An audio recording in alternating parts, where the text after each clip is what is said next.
Hey, salut à tous, c'est Chrissy, j'espère que vous allez bien. Dans cette vidéo, on va regarder comment réaliser ce gâteau qui est constitué d'amandes, de roses, de matcha et de roses. C'est parti.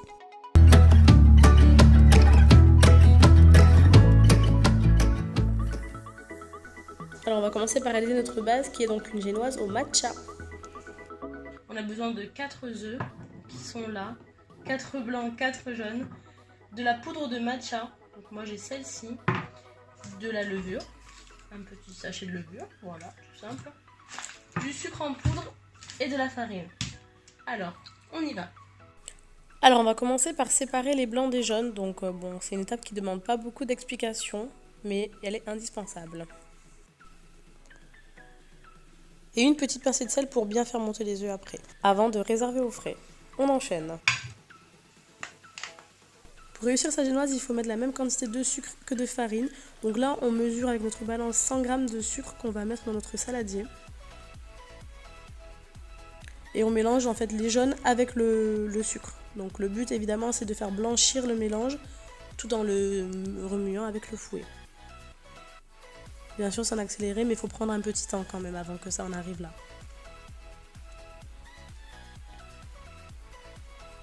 Une fois que c'est bon, on n'hésite pas à, dans notre temps, faire battre au mixeur nos œufs, donc nos blancs d'œufs. Donc voilà, il faut bien qu'ils soient fermes, donc n'hésitez pas à prendre le temps également une fois qu'ils ont été au frais. Là, on va simplement se préparer 100 g de farine pour les utiliser après. Avant ça, je vais ajouter du sucre vanillé. Donc c'est la variante de la génoise classique, c'est que moi je mets du sucre vanillé, un bon sachet que je mélange à la mixture qui était déjà dans le saladier. Et je rajoute également 2 cuillères à café d'huile de coco.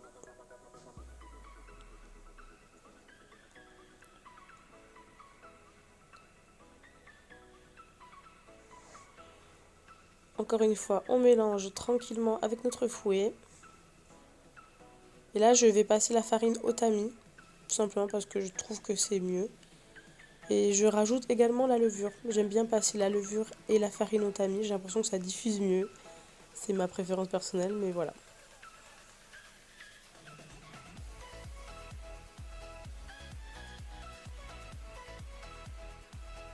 Une fois que c'est fait, on va pouvoir mélanger tranquillement pour obtenir un mélange homogène. Vous voyez, ça fait une petite boule.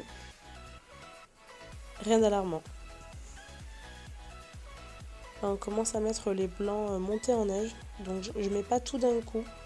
J'en mets un petit peu. Puis avec ma maryse, je vais venir mélanger le tout sans créer de bulles d'air. Il faut prendre un peu le temps. Il faut être patient là dans cette étape parce que c'est un peu long à faire. Légèrement long. Je rajoute la suite.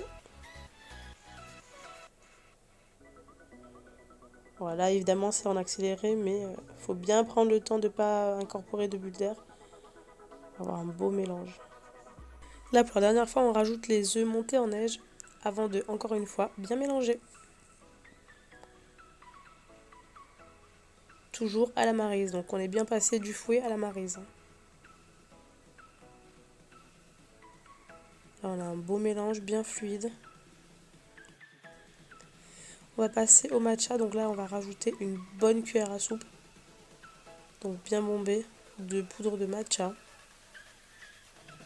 directement dans la mixture en une seule fois. Et on remélange encore une fois, toujours avec la maryse.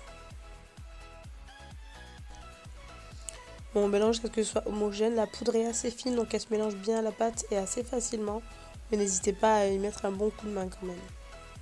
Évitez les grumeaux bien sûr. Donc là j'ai pris un moule rond, il fait à peu près 24 cm.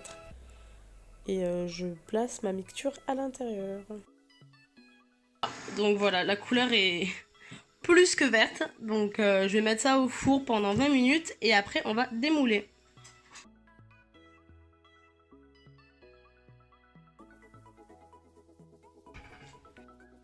Alors le gâteau a fini de cuire. Ma génoise est prête. Je tiens un gâteau comme ça. Donc je vais essayer de faire des formes rectangulaires. Vous allez voir. Vous allez voir. Bon voilà, cette étape elle est propre à moi parce que je n'avais pas d'emporte-pièce rectangulaire.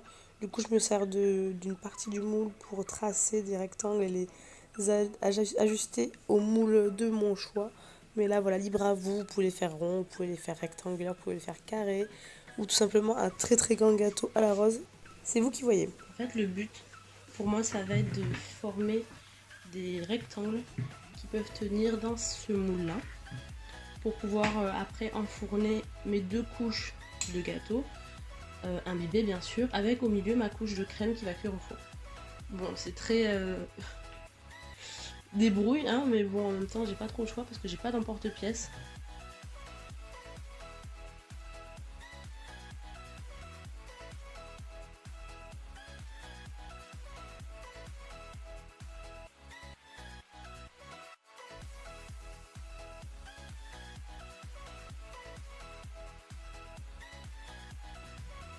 Lentement mais sûrement on arrive à ce résultat.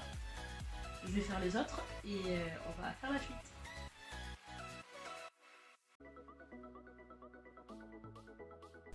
Donc la suite consiste à imbiber nos gâteaux au matcha. Donc on va faire un mélange constitué de lait d'amande. Donc là j'en prends 20 centilitres. On les met dans un saladier et on y rajoute un premier œuf, donc un œuf entier bien sûr, et un second. On mélange le tout à l'aide d'une fourchette. Donc, mélangez bien pour que ce soit homogène bien sûr. Une fois qu'on a ça, on va pouvoir tremper nos petits gâteaux à l'intérieur. Donc on va le faire ensemble. Donc on trempe un premier gâteau.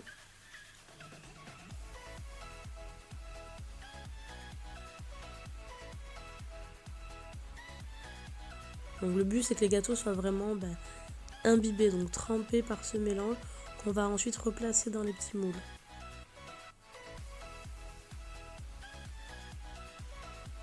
Donc, du coup ça glisse un peu de partout, il faut s'armer de patience, surtout si vous avez un moule en silicone comme moi. Mais lentement mais sûrement, encore une fois, on arrive à un petit résultat. Donc voilà, c'est normal d'avoir cette texture totalement épongeuse. La génoise par essence c'est un peu un sponge cake. Et du coup une fois qu'il y a de l'eau, ça gonfle un peu. C'est normal, on panique pas, je vous montre juste la texture que ça doit avoir.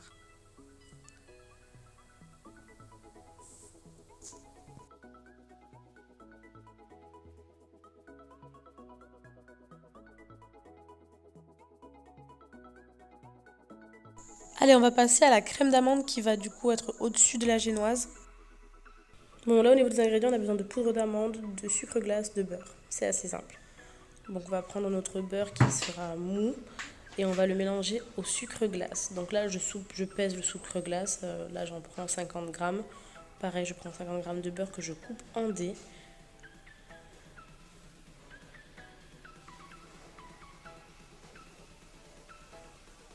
Et je commence à mélanger avec les doigts. Donc c'est une partie que je déteste, mais ça permet de bien faire pénétrer les 2 aliments entre eux. Donc on le fait.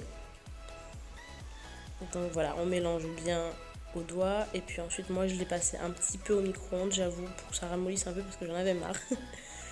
Et du coup avec la maryse, je récupère bien l'ensemble et je mélange tranquillement. Donc là on va pouvoir rajouter la poudre d'amande. Vous avez les quantités affichées à l'écran parce que j'ai pas envie de me tromper. Mais du coup voilà, on rajoute de la poudre d'amande à ce petit mélange.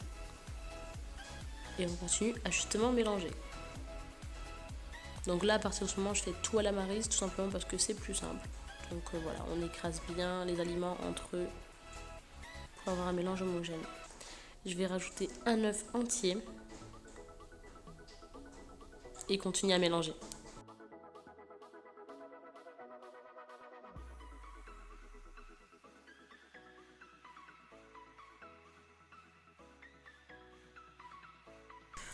On continue à mélanger et une fois que c'est prêt, on va pouvoir passer à la suite. Donc là, en fait, il va s'agir tout simplement de garnir le dessus de nos petits gâteaux qu'on a préparés au préalable, de manière à pouvoir enfourner le tout ensemble. Donc voilà, la maryse pour faire ça, c'est top tout simplement parce que ça récupère tout. Du coup, il n'y a pas de gâchis et on est sûr de répartir équitablement la crème d'amande. Donc voilà, c'est prêt, on dépasse pas trop comme vous voyez et on peut enfourner. Et pendant que ça cuit, on peut passer à la gelée à la rose qui va donc recouvrir notre dessert. Alors la recette de la gelée n'est pas de moi, je l'ai trouvée sur un blog qui était assez sympa que je verrai bien à vous mettre en barre d'infos. Je vous mets les ingrédients sachant que j'ai tout divisé par 3 dans la mesure où j'avais besoin que d'un seul pot de gelée. Donc on va commencer par faire bouillir quelques boutons de rose, donc la quantité nécessaire, dans l'eau en question afin de commencer à faire en sorte que le parfum diffuse.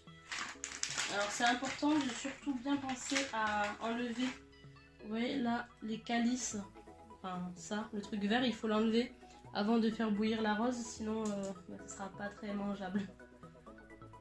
Alors par contre, c'est fou comme ça sent bon la rose. Hein. En même temps ce sont des boutons de rose mais ça sent super bon la rose. Voilà, très jolie petite rose.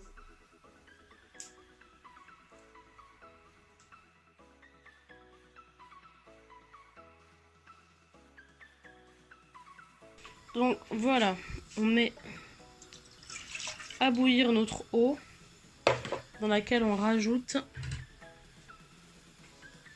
nos boutons de rose. Et ça va faire ça 10 minutes. Voilà, ça bout tranquillement. C'est un peu stressant parce que si vous avez vu ma vidéo, vous savez que j'ai la phobie des fourmis, et ces petits trucs noirs là, c'est ça faisait partie des plantes, des roses, et ça ressemble étrangement à des fourmis, donc ça me met très mal à l'aise. Donc je vais arrêter de filmer et me mettre dans un coin parce que je supporte pas de regarder. Bon, c'est toujours en train de bouillir, toujours aussi écœurée par ces aspects fourmiesques.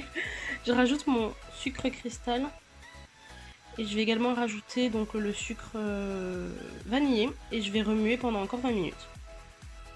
Du coup, une fois que ça a refroidi un petit peu, on peut les démouler si on veut en fait. Je vous montre juste l'aspect que ça a. Voilà. Bon, on dirait un truc chocolat vanille, mais au final on est toujours avec une espèce de pain perdu au matcha et une couche d'amande ici. Donc ils sont tous comme ça. On va ensuite donc les napper de chocolat blanc pour les recouvrir plus tard de notre fameuse gelée à la rose.